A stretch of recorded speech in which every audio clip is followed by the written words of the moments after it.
తాకట్లో ఉన్న మీ బంగారాన్ని విడిపించి ఆ రోజు ఆన్లైన్ రేటుకి కొంటాం. Sharma gold company. నమస్కారం, సుమన్ టీవీకి స్వాగతం. 2025 జనవరి మాసం ద్వాదశ రాశుల వారికి ఎలా ఉండబోతుంది, నవగ్రహాల సంచారం వీరికి ఎలా ఉంది, ఎటువంటి ఫలితాలను ఇస్తున్నాయి, ఈ విషయాలను తెలియజేసేందుకు మనతో పాటు ఉన్నారు ప్రముఖ జ్యోతిష్యరత్న జ్యోతిష్య చక్ర వైభవ నిపుణ డాక్టర్ రాళ్లపల్లి రవికుమార్ గారు. గురుగారు నమస్కారం. నమస్కారం. గురుగారు, ద్వాదశ రాశుల గురించి తెలుసుకునే ముందుగా నవగ్రహాల సంచారం ఎలా ఉంది, ఎటువంటి ఫలితాలను ఇస్తున్నాయి? శరదిందు సమాకారే పరబ్రహ్మ స్వరూపిణి వాసరాపీఠ నిలయే సరస్వతి నమస్తుతే. సుమన్ టీవీ ప్రేక్షకులకి నమస్కారం. ముందుగా నవగ్రహాలు ద్వాదశ రాశుల్లో జనవరి నెలలో ఎక్కడ ఉన్నాయో ఇప్పుడు తెలుసుకుందాం. ముందుగా సూర్యుడు వచ్చి మనకి మకర రాశిలో ఉన్నారు. అలాగే రాహు మనకి మీన రాశిలో ఉన్నారు. కేతు మనకి కన్యా రాశిలో ఉన్నారు. అలాగే గురువు వృషభ రాశిలో ఉన్నారు. అలాగే మనకి శుక్రుడు కుంభరాశిలో ఉన్నారు. శని స్వస్థానమైన మనకి కుంభరాశిలో ఉన్నారు. బుధుడు మనకి ధనుసు రాశిలో ఉన్నారు. ఇంకా ఆఖరిగా కుజుడు వచ్చి నీచ స్థానంలో ఉన్నాడు. 20th జనవరి 2025 వరకు కుజుడు నీచ స్థానంలో ఉన్నారు. ఈ కుజుడు నీచ స్థానం మూలాన్ని కర్కాటక రాశి వారికి, సింహరాశి వారికి, మీన రాశి వారికి, ఈ మూడు రాశులకి యోగకారకుడు కుజుడు అయ్యాడు కాబట్టి, అలాంటి కుజుడు నీచలో ఉన్నాడు కాబట్టి 21/1/2025 వరకు డబ్బు ఖర్చు కానీ, హెల్త్ ప్రాబ్లం కానీ, మాట పట్టం కానీ జరిగేందుకు అవకాశాలు ఉన్నాయి. చిన్న యాక్సిడెంట్ కూడా జరిగేందుకు అవకాశం ఉన్నాయి. కాబట్టి కొంచెం జాగ్రత్త వహిస్తే సరిపోతుంది. సో 21/1/2025 తోటి కుజుడు కూడా నీచత్వం వెళ్ళిపోతుంది కాబట్టి ప్రపంచం అంతా కూడా ఈ కెలామిటీస్, న్యాచురల్ కెలామిటీస్ ఇలాంటివన్నీ కూడా తగ్గుతాయని ఖచ్చితంగా మనం చెప్పుకోవచ్చు. గురుగారు, మరి మేషరాశి వారికి ఈ జనవరి మాసంలో ఈ నవగ్రహాలు ఎటువంటి ఫలితాలను ఇస్తున్నాయి, ఏ స్థానాల్లో ఉన్నారు వీళ్ళకి? మేషరాశి వారు అనగానే మనకి అశ్విని 1, 2, 3, 4 పాదాలు, భరణి 1, 2, 3, 4 పాదాలు, కృత్తిక 1 పాదం. ఈ నక్షత్రాల సమూహం అంతా మనకి మేషరాశిలోకి వస్తుంది. మేషరాశి మనం ఎప్పుడు అనుకునేలాగే గురువు, శని, రాహు, కేతుల బలం పరిపూర్ణంగా 4 కూడా చాలా బలంగా ఉన్నాయి. కాబట్టి శ్రమ, కాలం, ధనం వ్యర్థం కాకుండా ఉండడం, అవసరానికి డబ్బులు సమకూరడం, రావాల్సిన బాకీలు వసూలు అవ్వడం, షూరిటీస్ పెట్టవచ్చును, స్పెక్యులేషన్స్ కలిసి వస్తాయి, మధ్యవర్తితో వహించవచ్చును. విద్యార్థులకి సువర్ణ అవకాశం చెప్పుకోవాలి. రాజకీయ నాయకులు, క్రీడాకారులు, అలాగే ముఖ్యంగా సినీ రంగం వారు, పత్రికా రంగం వారు, యూట్యూబ్ రంగం వారు, మూవీ రంగం వారు, వీరందరూ కూడా పట్టిందల్లా బంగారం చెప్పుకోవచ్చు. అన్ని రంగాల వాళ్ళకి అత్యద్భుతంగా ఉంటుందని చెప్పుకోవచ్చు మేషరాశి వారికి. ఎందుకంటే ఎప్పుడైనా 1 మెయిన్ గురువు, లేదంటే 2 శని, లేదంటే 3 రాహు, లేదంటే 4 కేతు, 4 గ్రహాలు కూడా గోచారీత్యా 100% పొజిషన్లో ఇది చాలా బాగున్నాయి కాబట్టి అనుకున్న పనులు అన్నీ జరుగుతాయి. ఎక్కువ కష్టపడకుండానే అన్ని పనులు జరుగుతాయి. ఎందుకంటే కొంచెం ఈ మేషరాశి అధిపతి అయిన కుజుడు ఒక్కడు కొంచెం జనవరి 20 తారీఖు దాకా నీచలో ఉన్నాడు కాబట్టి కొంచెం బాగా కష్టపడితే కానీ పనులు జరగవు. ఎక్కువసార్లు తిరిగితే కానీ ఆ పనులు జరగవని చెప్పుకోవాలి తప్ప అంతకన్నా వేరే ఏం లేదు. ఎందుకంటే మిగతా బలాలన్నీ ఎక్కువగానే, ఎందుకంటే కుటుంబ స్థానం ముఖ్యంగా, కుటుంబ స్థానంలో గురువు ఉన్నాడంటే కనుక కుటుంబంలో ఎలాంటి ప్రాబ్లమ్స్ ఉండవు, కుటుంబం చాలా బాగుంటుంది. ధనస్థానం కూడా అయింది, ద్వితీయ స్థానం, అక్కడ గురువు ఉన్నాడు కాబట్టి ధనానికి ఏ ఇబ్బంది ఉండదు. అలాగే నేత్రస్థానం అయింది, నేత్రస్థానం అంటే కళ్ళు, అలాగే ఆరోగ్యం అన్నమాట.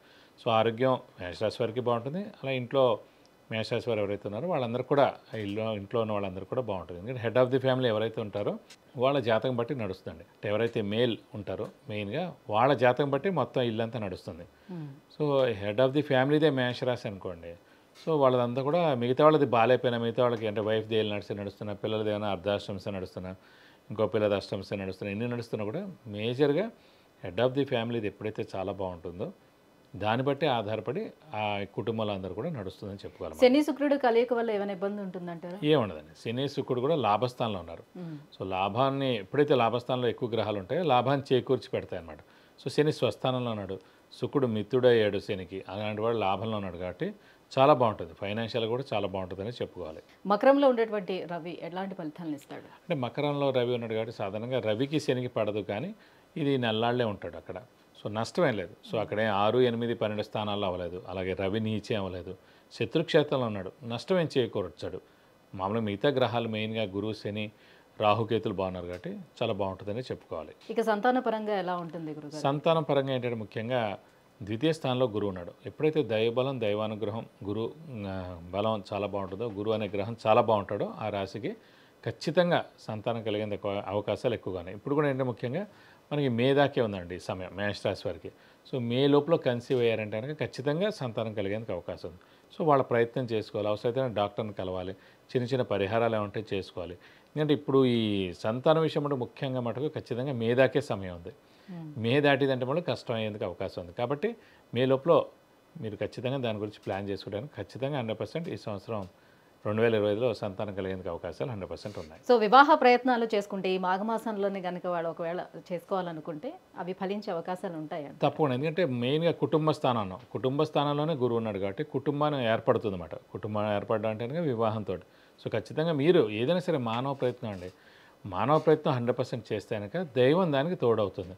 సో ఇప్పుడు దైవం తోడవాలంటే గురుబలమే. ఆ గురుబలం అనేది 100% మనకి ఆ గురువు ద్వితీయ స్థానంలో చాలా బాగున్నాడు కాబట్టి మీరు మానవ ప్రయత్నం చేస్తే కనుక ఖచ్చితంగా వివాహానికి అవకాశాలు 100% ఉన్నాయి.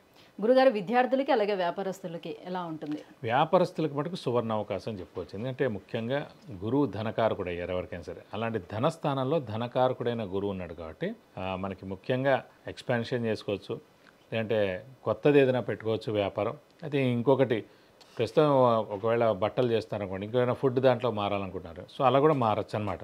సో ఇది సరైన సమయం అండి. మీరు ఖచ్చితంగా మానవ ప్రయత్నం చేయడం, హార్డ్ వర్క్ చేయడం, మీకు సూట్ అయ్యేదండి. ఏదైనా సరే వ్యాపారస్తులు ప్రతి జాతకంలో కూడా ప్రతి గ్రహం కూడా ఒక్కొక్కటి సూచిస్తుంది. ఫర్ ఎగ్జాంపుల్ ఫుడ్ బిజినెస్ ఉందనుకోండి, అది చంద్రుడు కుజుడు చూస్తారు.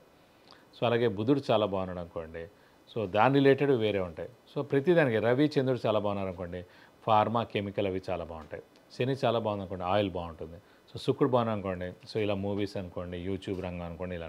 సో ప్రతి గ్రహం ఒక్కొక్కటి సూచిస్తుంది. మీ జాతక రీత్యా ఏ గ్రహం చాలా బాగుందో, అది వృత్తి స్థానంలో ఉందో, ఉద్యోగ స్థానంలో ఉందో, లేకపోతే ప్రొఫెషన్ స్థానంలో ఉందో అవి చూసుకుని మీరు అందులో కష్టపడితే చాలా ఫలితం బాగుంటుంది. అంతేగాని మీకు వ్యాపారం కలిసి వస్తుందని చెప్పినా కూడా మీకు అందులో సూట్ అయ్యేది లేదనుకోండి, అప్పుడు వేస్ట్ అయిపోతుంది. కాబట్టి ఖచ్చితంగా మన జాతకరీత్యా ఏదైతే సూట్ అవుతుందో అందులో మనం వెళ్తే కనుక తప్పకుండా రాణించేందుకు అవకాశాలు ఎక్కువగానే.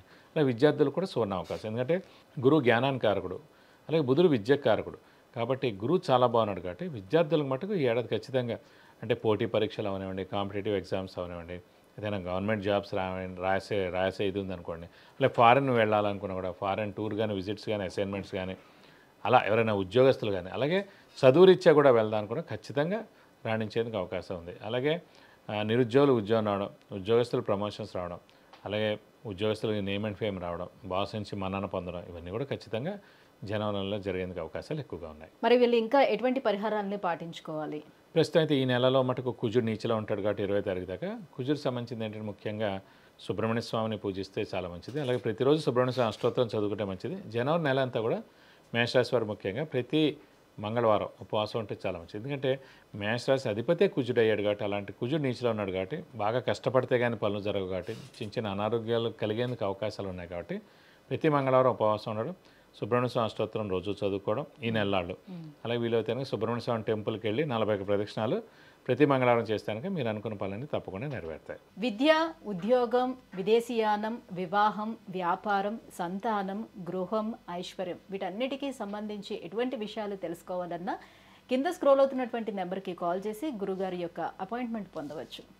గురుగారు ఈ 2025 జనవరి మాసం మేషరాశి వారికి ఎలా ఉండబోతుందన్న విషయాన్ని తెలియజేసినందుకు ధన్యవాదాలు. నమస్కారం.